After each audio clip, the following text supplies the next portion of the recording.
Dear students, towards predicting the protein structure, the first step is to predict the secondary structure of proteins from their primary sequence or the primary structure.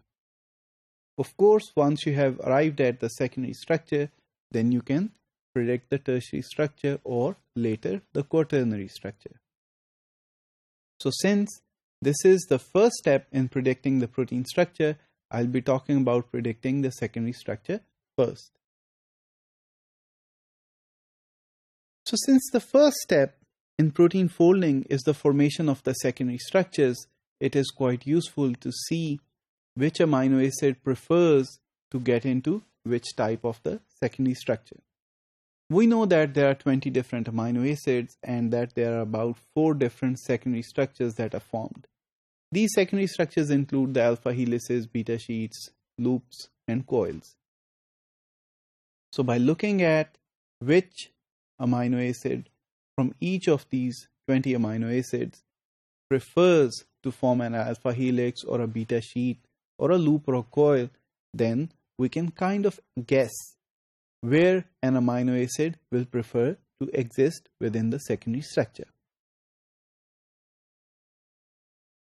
So by looking at the PDB, which contains all the structures that are known for the proteins, now we know that alanines are very good helix formers.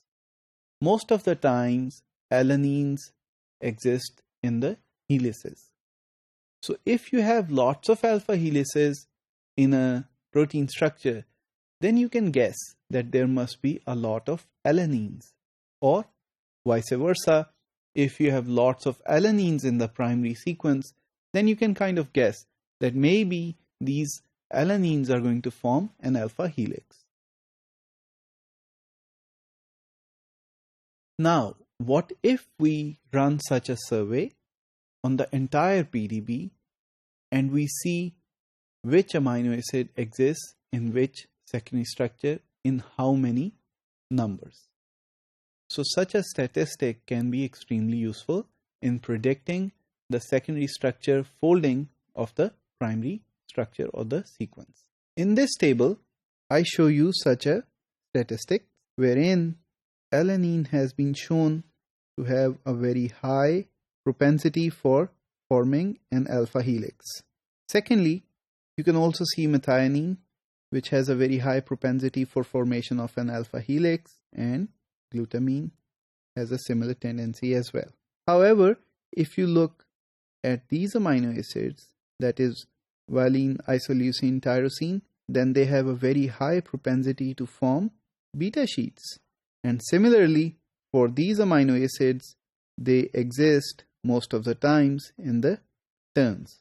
By looking at this table, you can also see that there are times when alanine may actually be present in beta helices and the terns as well. However, the propensity of that happening is very low. So one can then generalize that by such a propensity table, you can only guess and you do not have a certain answer to if a specific amino acid exists within a specific secondary structure. However, extending the concept, if you have lots of these amino acids within the primary sequence, then the propensity of formation of alpha helix will obviously be higher than the propensity of formation of a beta sheet or a tern.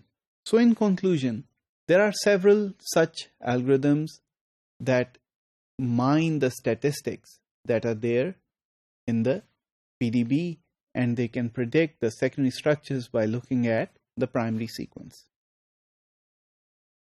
The first such algorithm was the Chow-Fasman algorithm that was reported in 1974, and we will see a lot of Chow-Fasman in the upcoming modules.